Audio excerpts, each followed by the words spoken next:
안녕하세요. 책사랑방입니다. 오늘도 반갑습니다. 오늘은 로나번 지음 유시와 옮김 도서출판 1의 수호천사 읽어드립니다. 아무도 우리를 돌봐주지 않고 아무도 우리를 사랑하지 않는다고 여겨지는 힘든 시기에도 수호천사가 우리 곁에 있다고 말하는 로나번은 아일랜드의 더블린 근처 가난한 집안에서 태어났다. 말이 늦고 이따금씩 혼자만의 세계에 빠진 것처럼 보일 때가 많다는 이유로 의사가 그녀에게 내린 지적장애 진단은 이후 그녀의 삶에 깊고 잔인한 영향을 미쳤다. 학교와 친구들 사이에서 외톨이가 된 것은 물론 가족들로부터도 무시당하는 고독한 삶이 이어졌다. 그러나 로나는 지적 장애가 있는 것이 아니라 다른 눈을 통해 세상을 보고 있었다. 어렸을 때부터 그녀는 자신의 수호천사들을 보고 대화를 나눌 수 있었다. 언제나 최고의 놀이 친구들이자 교사가 되어준 수호천사들의 보호 속에 그녀는 외로움을 극복하고 사람과 세상을 배우며 성장했다. 2008년 아일랜드에서 출판 즉시 20주 연속 베스트셀러 1위를 기록하고 미국, 독일, 일본 등 세계 40개국에서 출간된 이 책은 그녀의 자전적 감동 실화로 심한 난독증 때문에 읽고 쓰는 것이 고통이었지만 녹음기와 음성인식 컴퓨터 등을 이용해 그녀가 3년 반에 걸쳐 완성했다. 우리 모두는 언제든 자신의 수호천사에게 도움을 요청할 수 있다고 말하는 이 이야기들을 당신은 믿기 어려울지도 모른다. 사람들은 누구나 문제를 안고 살아간다. 역설적으로 그것이 바로 수호천사가 존재하는 이유이다. 이렇게 부탁해보라. 당신에게도 수호천사가 있다면 신호를 보내달라고. 아무도 우리를 도와주지 않고 아무도 우리를 사랑하지 않는다 여겨지는 힘든 시기에도 수호천사들이 우리 곁에 있다. 언제나 그것을 기억해야 한다. 천사를 볼 때 나는 모든 동작을 멈추고 똑바로 응시하기를 좋아한다. 그럴 때면 마치 내가 엄청난 힘의 현존 앞에 있음을 느낀다. 더 어렸을 때는 천사들이 대개 인간의 모습을 하고 나타났다. 내가 받아들이기 쉽도록 하기 위해서였다. 지금은 더 이상 그럴 필요가 없다. 천사들이 언제나 날개를 달고 있지는 않지만 날개를 달고 나타날 때면 나는 종종 그들의 형상에 놀라곤 한다.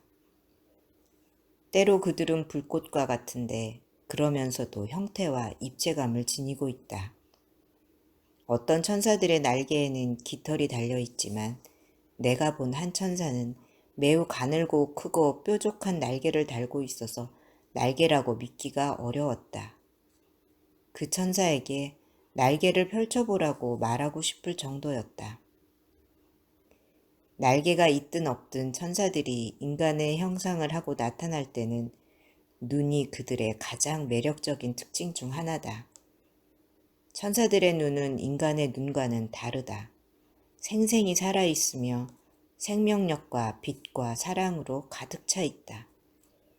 마치 생명 그 자체의 본질을 담고 있는 듯하다. 그 눈에 담긴 밝은 빛이 당신을 완전하게 채운다. 학교 생활은 나에게 힘들었다. 대부분의 선생님들이 나를 지진아로 취급했다. 그러나 친절한 사람들도 있었다. 내가 5살쯤 되었을 때다.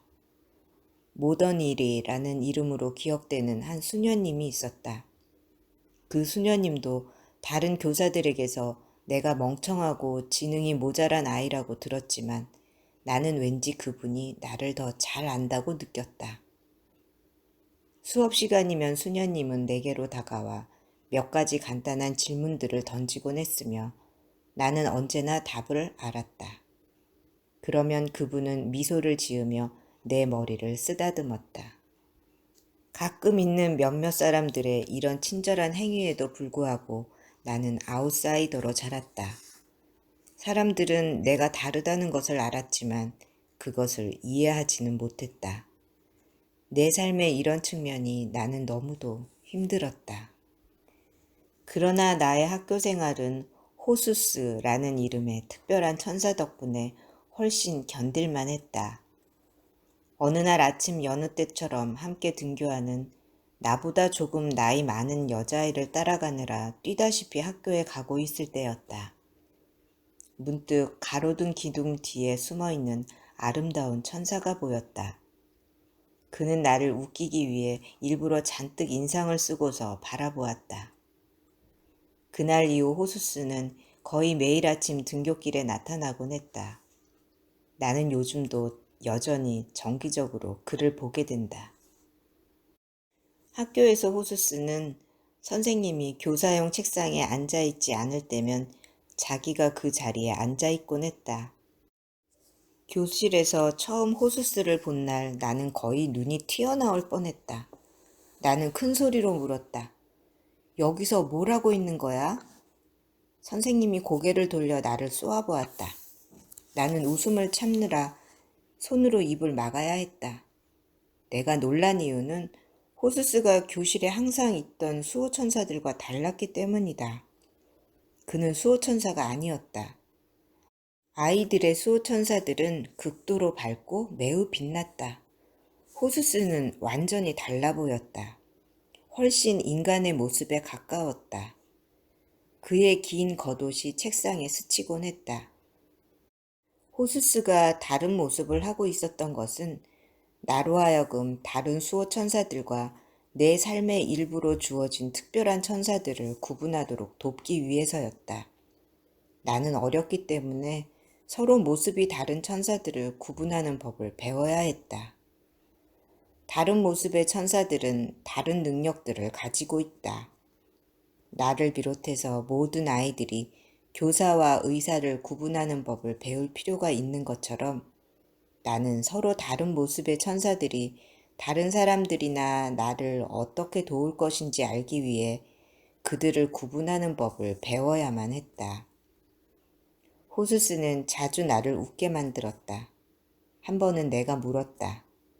내가 자주 미소 짓거나 웃는 것을 보고 사람들은 내가 무엇을 보고 웃는지 모르기 때문에 나를 단순한 아이라거나 아니면 그들이 말하는 것처럼 지능이 모자란다고 생각해. 당신은 모르겠어?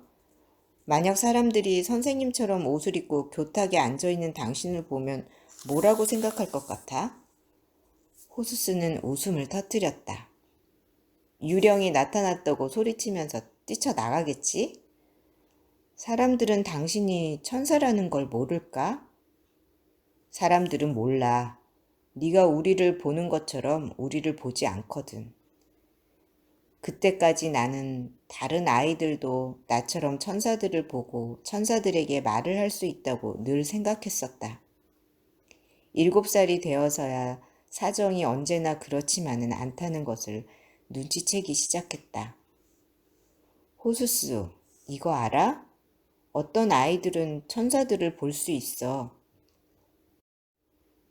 물론 볼 수 있지. 하지만 아주 어렸을 때만 그렇고 점점 나이를 먹어 네 나이가 되면 대부분의 아이들은 더 이상 우리를 보지 못해. 어떤 아이들은 4살만 되어도 우리를 볼 수 없어. 사실 모든 아기들은 천사들과 영혼들을 본다. 하지만 말을 하기 시작하는 시점이 되면 아이는 무엇이 현실이고 무엇이 비현실인가를 듣기 시작하며 자신의 장난감처럼 확실한 것이 아니면 공상 속의 것으로 치부하게 된다. 아이들은 그런 식으로 조건지어지며 더 많이 보고 경험할 능력을 상실한다. 오늘날에는 교육이 더 일찍 시작되기 때문에 갈수록 천사들과 소통하는 사람들이 점점 줄어든다. 이것이 천사들이 나에게 이 책을 써야 한다고 말한 이유들 중 하나다. 나는 세상 사람들에게 비웃음을 당할까봐 책을 쓰는 것이 더러 겁이 났다. 하지만 내가 이 일을 해야만 한다는 것을 나는 알았다. 나는 결국에는 늘 천사들이 원하는 대로 하게 되니까. 세상에는 수백만의 천사들이 있다. 눈송이들이 그렇듯 그들의 숫자를 세는 것은 불가능하다. 하지만 많은 천사들이 할 일이 없다. 그들은 인간을 돕기 위해 최선을 다하지만 사람들에게 다가가는 것이 항상 쉽지는 않다. 수백만의 천사들이 할 일 없이 공중을 배회하고 있는 것을 상상해 보라.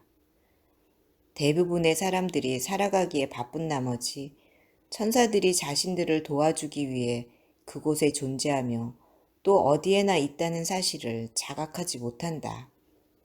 그래서 천사들은 아무것도 할 일이 없다. 신은 우리가 행복하고 우리의 삶을 즐기기를 원한다.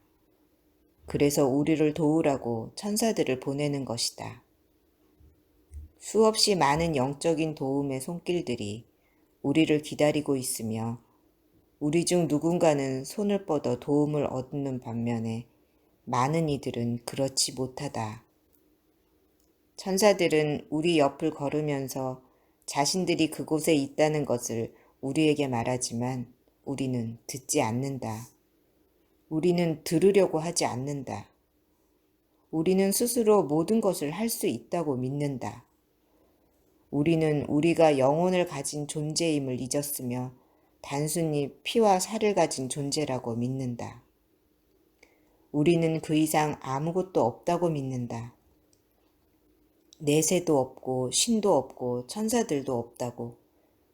우리가 물질주의자가 되고 자신에게 사로잡혀 사는 것은 조금도 이상한 일이 아니다. 인간은 피와 살 이상의 존재이다. 당신이 이 사실을 자각하고 자신이 영혼을 가진 존재임을 믿기 시작하면 당신이 수호천사와의 연결이 시작될 것이다. 당신이 이 글을 읽고 있는 동안 당신이 이 내용을 믿든 믿지 않든 지금 당신 옆에는 천사가 있다. 그는 당신의 수호천사이며 결코 당신을 떠나지 않는다. 우리는 저마다 하나의 선물을 받았다. 빛의 에너지로 만들어진 방패가 그것이다. 그 방패로 우리 주위를 감싸는 것이 수호천사의 중요한 임무 중 하나이다.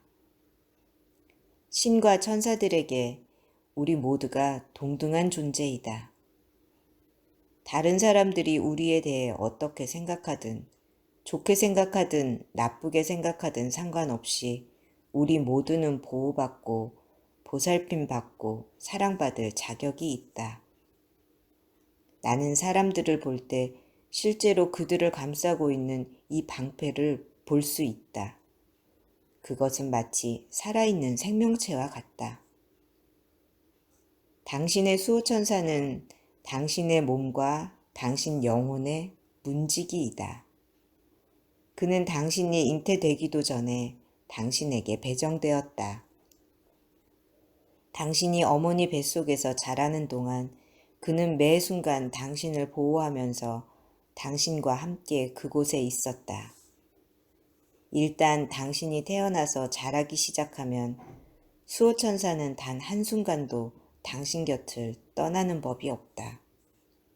당신이 잠을 잘 때도 화장실에 있을 때도 그는 언제나 당신과 함께 있다. 당신은 결코 혼자가 아니다. 그리고 당신이 죽을 때도 수호천사가 당신 곁에 있다.